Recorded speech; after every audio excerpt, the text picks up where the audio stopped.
ത്യാഗത്തിന്റെയും സമാധാനത്തിന്റെയും ഓർമ്മയിൽ തിരുപ്പിറവി ആഘോഷമാക്കി വിശ്വാസികൾ. തലസ്ഥാനത്തെ ദേവാലയങ്ങളിലും പ്രത്യേക പ്രാർത്ഥനകളും ദിവ്യബലിയും നടന്നു. പാളയം സെയിന്റ് ജോസഫ് മെട്രോപൊളിറ്റൻ കത്തീഡ്രലിൽ നടന്ന തിരുപ്പിറവി ശുശ്രൂഷകൾക്ക് തിരുവനന്തപുരം ലത്തീൻ അതിരൂപത archbishop doctor Thomas J Netto കാർമ്മികത്വം വഹിച്ചു. പട്ടം സെയിന്റ് മേരീസ് കത്തീഡ്രലിൽ കർദിനാൾ മാർ ബസേലിയോസ് ക്ലീമിസ് ബാവ പ്രാർത്ഥനകൾ നയിച്ചു. തിരുപ്പിറവി ദിനത്തിൽ രാവിലെ മുതൽ തന്നെ വിശ്വാസികൾ ദേവാലയങ്ങളിലെത്തി. Thiruvananthapuram Palayam saint Joseph metropolitan കത്തീഡ്രലിൽ രാവിലെ 7 മണിക്ക് ദിവ്യബലി ആരംഭിച്ചു. തലസ്ഥാനത്തെ മറ്റു ദേവാലയങ്ങളിലും വിശ്വാസികൾ പ്രാർത്ഥനയിലും ദിവ്യബലിയിലും പങ്കെടുത്തു.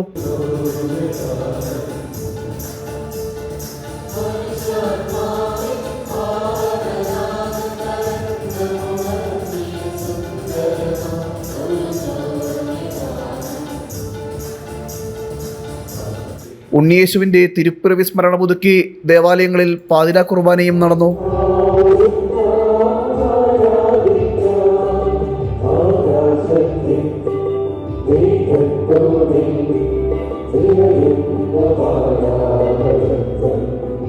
പാളയം സെന്റ് ജോസഫ് കത്തീഡ്രലിൽ നടന്ന തിരുപ്പിറവി ചടങ്ങുകൾക്ക് തിരുവനന്തപുരം ലത്തീൻ അതിരൂപത archbishop doctor Thomas J Netto നേതൃത്വം നൽകി. പ്രകാശത്തിന്റെയും പ്രത്യാശയുടെയും സന്ദേശമാണ് തിരുപ്പിറവിയിലൂടെ നമുക്ക് ലഭിക്കുന്നതെന്ന് അദ്ദേഹം പറഞ്ഞു. ക്രിസ്തുവിന്റെ തിരുപ്പിറവി ആഘോഷിക്കുമ്പോൾ നമുക്ക് ഏവർക്കും ലഭിക്കുന്നത് പ്രകാശത്തിന്റെയും പ്രത്യാശയുടെയും സന്ദേശമാണ്. പലതരത്തിലുള്ള അന്ധകാരത്തിന്റെ അനുഭവങ്ങളിലൂടെ കടന്നു പോകുന്ന മനുഷ്യർക്ക്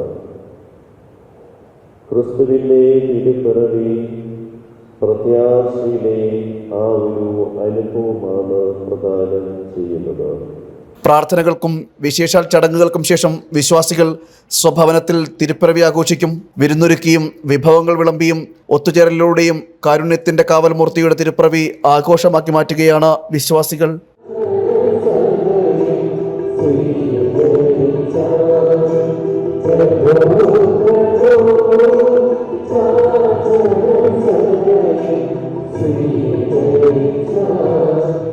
ജനം, തിരുവനന്തപുരം.